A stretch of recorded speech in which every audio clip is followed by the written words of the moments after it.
The dog sat in the farthest corner of the shelter kennel, body hunched like it had learned to make itself small long before anyone told it to. Its fur was patchy and dull, one ear permanently bent as if it had been folded by a careless hand and forgotten that way.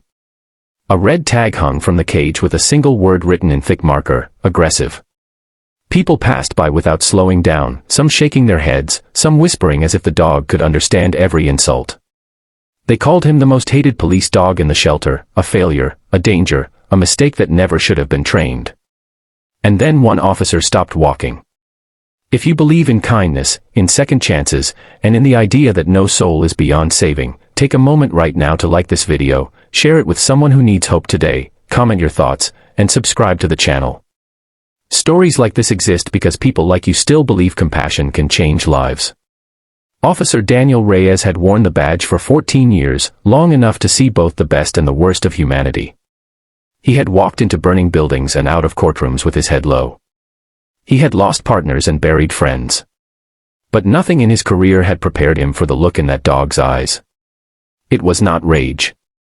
It was not madness. It was exhaustion. The kind that settles deep into bones and convinces you that nothing good is coming anymore. The shelter volunteer tried to warn him, listing the incidents in a flat, rehearsed tone. The dog had snapped at handlers, failed retraining, been deemed unsuitable for service or adoption. Too unpredictable, too damaged. A liability. Daniel listened, but his eyes never left the animal. He recognized that look because he had seen it in the mirror after nights he could not sleep. The dog's name was Rex, once a proud K9 trained for detection and patrol. He had been fast, sharp, and fearless. Then something went wrong. A call that turned violent. A suspect who fought back harder than expected. A handler who panicked. The details were buried in paperwork and whispers, but the result was clear. Rex was injured, physically healed, but something inside him fractured. He began to react before thinking, to defend before trusting. The department decided he was no longer safe. He was transferred, labeled, and forgotten. Each failed interaction in the shelter added another layer to his reputation, until even the most optimistic volunteers avoided his kennel. Daniel signed the papers with a steady hand, ignoring the raised eyebrows and quiet disbelief around him. Other officers questioned his judgment. Why bring danger into your home? Why take on a problem no one else wants? Daniel did not answer because he did not have the words yet. He only knew that leaving Rex behind felt like a betrayal he could not live with. When he clipped the leash on, Rex did not resist or lunge. He simply froze, as if waiting for the inevitable pain. That moment alone told Daniel everything he needed to know. The first weeks were harder than anyone imagined. Rex barely ate, pacing the corners of the small backyard, flinching at sudden sounds, growling low when Daniel moved too quickly. The neighbors complained. Friends stopped visiting. At night, Rex would sit upright, eyes fixed on the door, breathing shallow, ready for something terrible that never came. Daniel slept on the couch, exhausted but alert, listening to every shift of weight, every scratch of claw on wood. He questioned his decision more than once, especially when fear crept in, the quiet voice that warned him this could end badly. But change rarely announces itself loudly. It arrives in small, fragile moments that are easy to miss if you are not looking. One morning, Daniel noticed Rex had fallen asleep for the first time, truly asleep, paws twitching as if running in a dream. Another day, Rex accepted food from Daniel's hand without trembling. Then one afternoon, during a walk far from crowds and noise, Rex stopped and leaned slightly against Daniel's leg, just for a second, before pulling away as if embarrassed by his own need. Daniel felt something tighten in his chest, a mixture of hope and grief for all the times Rex had needed that contact and been denied. Training did not look like it did on television. There were no dramatic breakthroughs or instant obedience. There were setbacks, days when Rex barked at shadows and refused to move forward. Daniel learned patience in a new way, the kind that does not demand results. He adjusted his routines, spoke less, moved slower, allowed silence to do the work words could not. Trust, he realized, was not taught. It was earned through consistency, through showing up even when nothing seemed to change. Months passed, and Rex's body began to tell a different story. His fur grew thicker, his eyes brighter. The tension in his shoulders eased. He still startled, still struggled, but he no longer lived in constant defense. The label of most hated police dog no longer fit, though the world outside Daniel's home did not know that yet.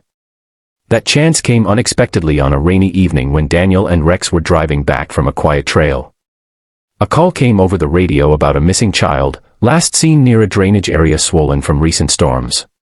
Daniel did not hesitate. He turned the car around, Rex lifting his head as if sensing purpose in the air. At the scene, chaos ruled. Flashing lights reflected off wet pavement, parents crying, officers scanning the darkness. No one expected anything from the dog sitting calmly in the back of Daniel's car. Rex was officially retired, unfit, written off. But when Daniel opened the door, Rex stepped out with focus that stunned everyone watching. His nose lowered, his movements deliberate. It was as if something long buried had awakened, not aggression, but clarity. He followed a faint trail through mud and brush, leading them to a narrow culvert where the child had slipped and become trapped, cold and terrified but alive. The rescue was quick once they found the spot. The child was pulled free, wrapped in blankets, reunited with sobbing parents. Amid the relief and applause, Rex sat quietly beside Daniel, tail low but wagging just enough to show he understood he had done something good. The officers who once doubted him looked at the dog with new eyes. Word spread fast. The story of the most hated police dog finding a missing child traveled through the department and beyond, changing the narrative that had defined Rex's life. But the real transformation was not public. It happened in the quiet mornings when Rex rested his head on Daniel's foot, in the evenings when he slept deeply, unafraid. Daniel himself changed too.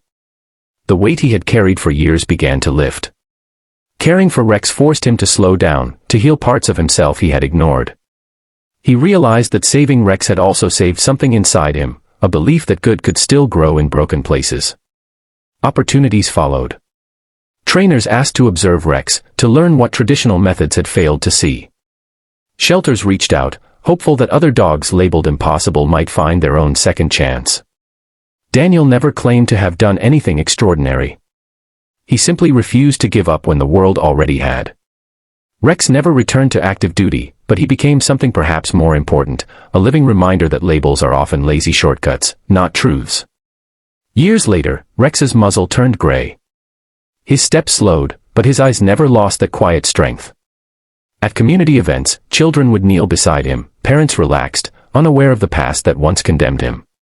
Daniel watched those moments with a full heart, knowing how close Rex had come to disappearing without ever being understood. The most hated police dog had become the most loved, not because he was perfect, but because someone had seen his pain and stayed anyway. If this story has reached something deep inside you, if it has reminded you that healing is possible even after the worst chapters, please take a moment now to like this video, share it, and subscribe. Your engagement helps stories of hope travel further than fear ever could. And before this story ends, we have a special request for you. Please comment below with one word that describes what this story made you feel. Your words matter more than you know. On the last day Rex could no longer stand on his own, Daniel sat beside him on the floor, one hand resting on the familiar curve of his back. There was no fear in Rex's eyes, only peace. He had lived long enough to know safety, to know love, to know that his life meant something. When he finally closed his eyes, Daniel felt the ache of loss, but also a deep gratitude. Not every story ends this way. Not every broken soul finds someone willing to try. But this one did. And because of that, a dog once marked as dangerous became a symbol of compassion, proving that what happens next can shock everyone, not with violence, but with grace.